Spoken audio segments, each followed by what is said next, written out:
తెలుగువారి పెళ్ళి ఇలవైకుంఠమే మళ్ళీ సంప్రదాయమే సౌందర్యంగా సాగుతున్న పెళ్ళి ఇది తెలుగువారి పెళ్ళి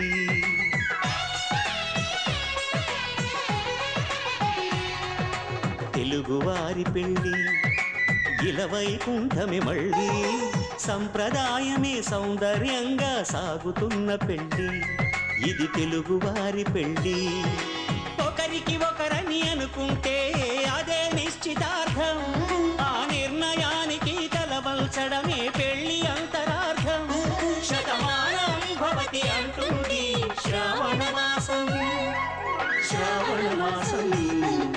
శ్రావణ మాసం తెలుగువారి పెళ్ళి ఇలవైకుంఠమే మళ్ళీ సంప్రదాయమే సౌందర్యంగా